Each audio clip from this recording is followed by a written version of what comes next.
خواجہ نظام الدین اولیاء آپ کے شیخ حضرت بابا فرید گنج شکر رحمۃ اللہ علیہ ایک دن موج میں آئے اور فرمایا کہ نظام الدین محب بننا ہے یا محبوب بننا ہے؟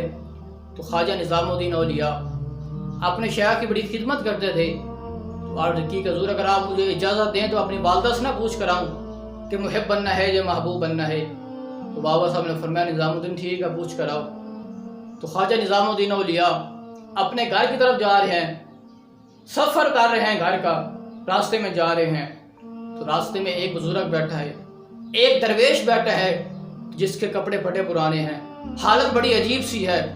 تو خواجہ نظام الدین اولیاء اس کو سلام کر کے جب جانے لگتے ہیں تو وہ بزرگ کہتا ہے کہ نظام الدین محب بننا ہے یا محبوب بننا ہے؟ تو خواجہ نظام الدین اولیاء بڑے حیرت زدہ ہوئے کہ اس کو کیسے پتہ ہے، یہ میرے شیخ اور میرے درمیان راز کی بات تھی، لیکن اس کو کیسے پتہ چل گیا؟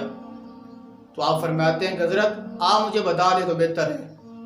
تو وہ بزرگ کہتا ہے کہ نظام الدین تم اپنی والدہ سے جا کر پوچھنا، جو وہ تمہیں بتائیں وہ بن جانا، ہاں اگر وہ تمہیں نہ بتائیں تو کل اسی جگہ پر آ جانا، میں تمہیں بتاؤں گا۔ تو خواجہ نظام الدین اولیاء اپنے گھر اپنی والدہ کی بارگاہ میں سلام پیش کرتے ہیں، خدمت کرتے ہیں، پاؤں دباتے ہیں اور فرماتے ہیں کہ شیخ موج میں آ گئے ہیں اور انہوں نے کہا ہے کہ نظام الدین محب بننا ہے یا محبوب بننا ہے؟ تو میں نے کہا کہ اپنی والدہ سے پوچھ کر آتا ہوں۔ اور جو راستے میں وہ بزرگ کا واقعہ پیش آیا تھا وہ بھی بتایا ہے کہ ایک کس طرح ایک بزرگ راستے میں ملا تھا۔ تو والدہ نے کہا کہ نظام الدین وہ کوئی صاحب حال بزرگ تھا کہ جس نے تیرے دل کی بات بوجھی ہے، نظام الدین تو صبح اس کے پاس جانا، وہ تمہیں بتائے گا کہ محب بننا ہے یا محبوب بننا ہے۔ تو خواجہ نظام الدین اولیاء صبح اٹھ کر اسی جگہ پر جاتے ہیں، دیکھتے ہیں کہ وہاں کوئی بزرگ بیٹھے نہیں ہے۔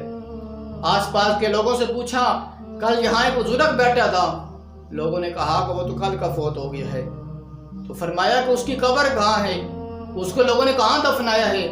لوگوں نے کہا کہ کس نے اس کو دفنانا تھا؟ وہ لوگوں نے اٹھا کے گندی کے ڈھیر پر پھینک دیا اس کو۔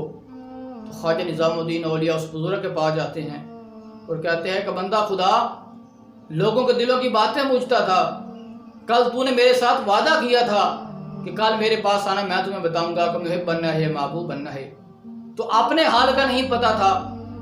تو خواجہ نظام الدین اولیاء نے جب یہ بات کہی وہ بزرگ اٹھ کے بیٹھ گیا اور کہا کہ نظام الدین محبوب بننا محب نہ بننا، محبوں کا یہ حال ہوتا ہے، نہ کفن ملتا ہے نہ دفن ملتا ہے۔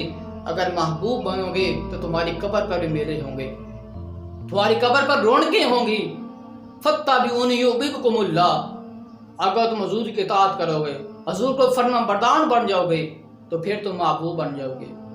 جو حضور کا ہو جاتا ہے تو اللہ تعالیٰ اس کو اپنا محبوب بنا لیتا ہے۔